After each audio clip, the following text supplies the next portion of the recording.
This is Loren Moss. I'm here with Frank Casale. Did I pronounce that right? Perfectly. Great. Thanks so much for spending the time. We're here in ruta-n in Medellín, Colombia, and you've just launched a very exciting new initiative. Why don't you tell us about this new project? I know that your background is that you are the founder and run the Outsourcing Institute. You have the Institute for Robotics Process Automation. But tell us about, if you will, this new initiative that in conjunction with ruta-n here in Medellin, you've brought to life. Well, I'd be happy to. And Loren, I appreciate the opportunity to speak with you and your audience. So as you mentioned, my background, if you go back 20 plus years, is in outsourcing. So I formed the Outsourcing Institute back then, and we still have the Outsourcing Institute. But as no surprise to you, that kind of the hot trend recently is more around robotic process automation, intelligent automation, artificial intelligence. So what we decided to do about 5 years ago is really create a separate institute focused on RPA and AI, and that in essence is IRPA-AI, as we call it, which is a global membership organization. We have over 10,000 members, and it's growing rapidly. We'll probably have closer to 20,000 by the end of this year. So this is, as far as I'm concerned, the hottest, most exciting mega trend in technology today. So how did I get here? Well, here's a quick version of the story.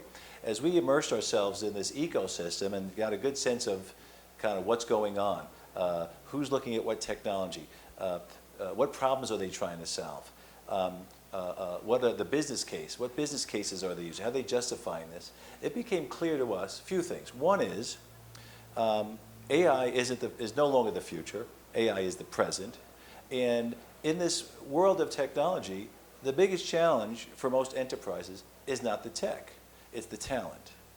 So based on a lot of interactions with our members, we found out the best thing we could do to help them ease the pain beyond the events we're doing and beyond all the publishing and all the things we're doing and all the support we provide them is really build kind of a hub for trained and certified talent.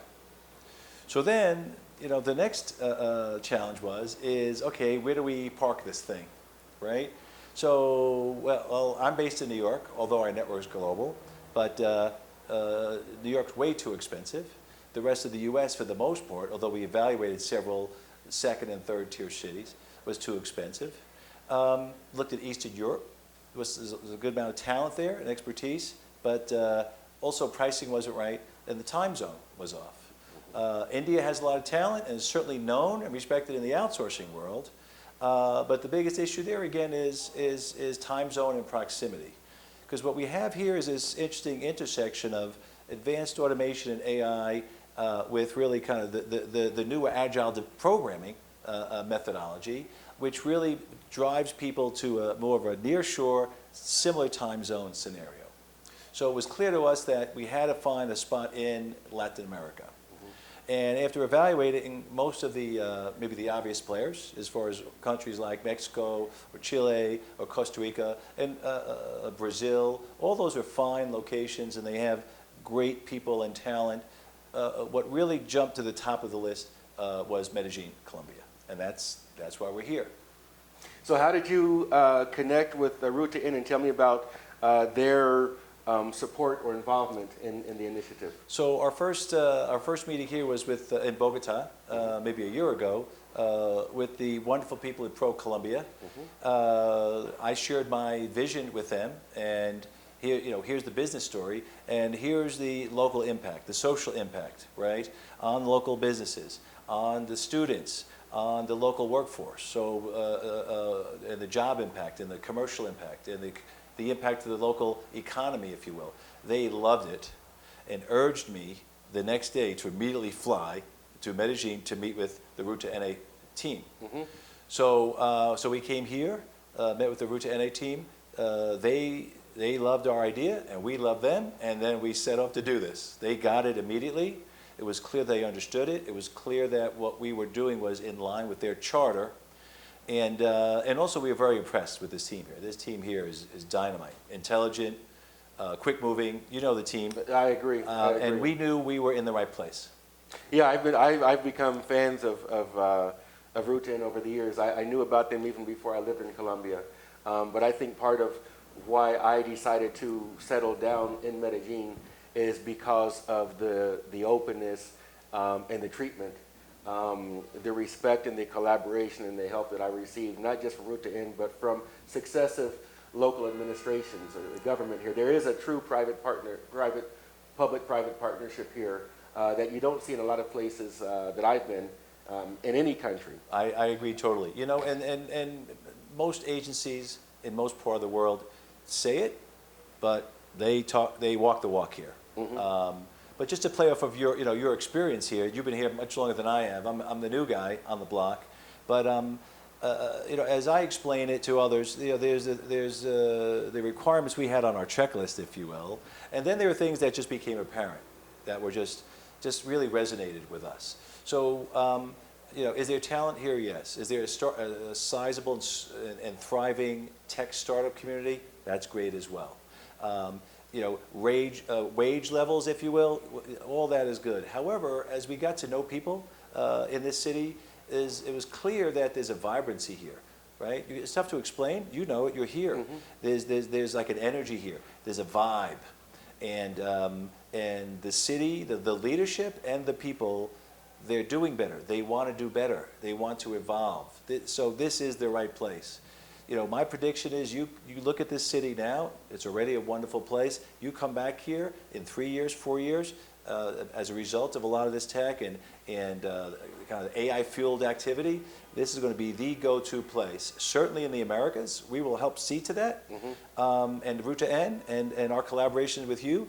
But I think as you see the community evolve, there's just going to be this secondary wave beyond what's going on now. So I think we're all here at the right place at the right time. Great. Now tell me more specifically about the initiative here, about if I understand it correctly, it is to develop talent and to develop that specialized high-level talent that artificial intelligence, that robotics process automation, that machine learning, that deep learning, that these new disruptive technologies need. They crave talent. There's a talent shortage in this area. How will your initiative address that? So sure. So listen, there's a lot of plays. There's a lot of parts you could play in this movie. This movie of evolving enterprise AI. The part we've committed to playing is really being the go-to source for expertise.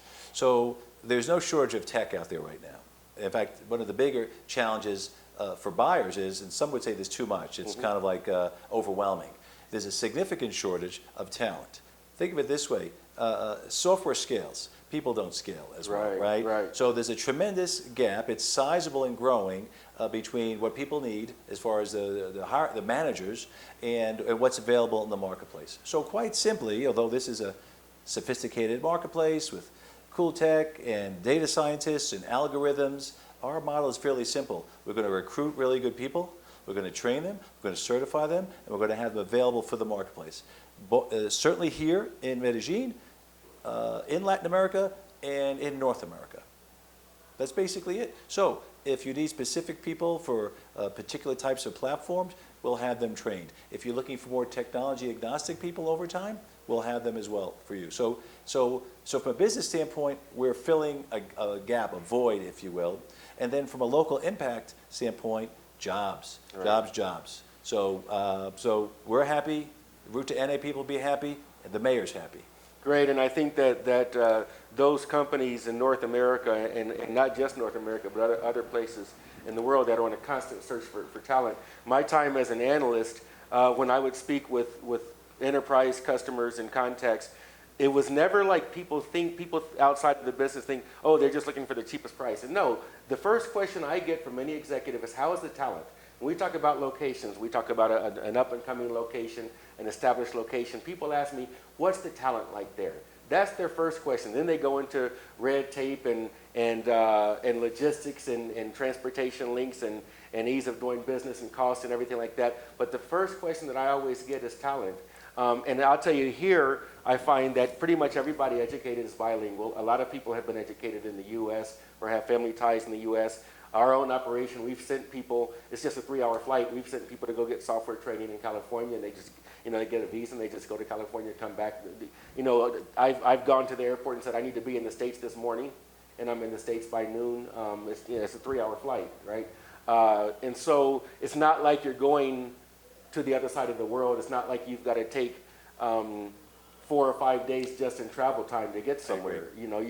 We have a client that's visiting us right now. They came down for a day. They're leaving tomorrow. And it's not a big deal. It's like flying to a different city in the U.S. Yes. The only trade-off is there's only one season here. It's a perfect spring. Oh, horrible. Yes, it's 70 degrees every single day of the year. Oh, my right? goodness. I mean, if you could turn this camera around and point it out this window. Right. It's wonderful. But as you say, talent is key. And again, if you think of, you could take two people that have similar technical acumen, if you will, but one of them is more ambitious. One of them is more innovative. One of them is more collaborative. And that's what my team, who did, again, they did due diligence on multiple time zones, right. Multiple continents. So my network is global. We know all the people. We know all the players. So for us to end up here, it's not only great for us, but it's a testament to Medellín. Again, what the business leaders and the government leaders are doing, and what we have here today. So we're delighted. I mean, listen, my message to your audience is, if you need IRPA-AI talent, qualified, come look us up. Come look up DAPI, whether you're in Latin America or North America. And for those here, certainly in Medellín, that are looking for a job, want to get in the game, we have the on-ramp. How can they contact you? Oh, my goodness. Well, the best way to do it right now is to visit our website, Digital Americas Pipeline Initiative, digitalamerica's.ai, or just contact the people here at the ruta-n, because we just this week opened up an office here. Great. And ruta-n's website is ruta-n-medellin.org. And you touched on something else I want to mention briefly, and that is when you look at different time zones. Colombia is on right now we're in Chicago time, yes, so we're in correct. Central time zone. When the U.S. changes time twice a year, we go from Eastern time zone to Central time zone. So we're either on Ohio and New York time, or we're on Chicago and Texas time. You can't beat it. And then what we're learning more and more is it's not only a friendly time zone, but it's literally live. Right. So my partner, Sam Gross, referred to this as that literally could be live development. You could literally be looking at a screen and talking to the programming team down here if you're up in New York. And that's important for Agile, right? It's critical. It's mandatory. Yeah, so there's no, it's not like we'll talk today and then you'll do it tomorrow. Is it evening here or breakfast there? It's live. So hey, listen, we're delighted. It's our first week. We literally just opened up this week, and we've had meetings day and night. So people here are interested. Our event was maxed out. As you know, you were there, yes. Standing room only. And so we're off to a great start, and I appreciate you covering us. Great, tremendous buzz about the event. And another thing that aside from Agile and DevOps in that world where you need that real-time communication, I think that there's a cultural alignment. When I moved here as somebody from the U.S., as somebody who went from Columbus to Colombia literally, there was no relearning of culture. It's not like you're going to a different place and the business behaviors or you shake hands and wear jeans and do things. It's not like you're going to have any faux pas, or you don't have that kind of alignment with the workforce that may have your language but don't understand your way of working. So those alignments are there. So I thank you for your time. I know you're a busy guy and have to maximize your time. I appreciate it again, and I look forward to seeing you back here soon. That sounds great. Thank you, my friend. Absolutely.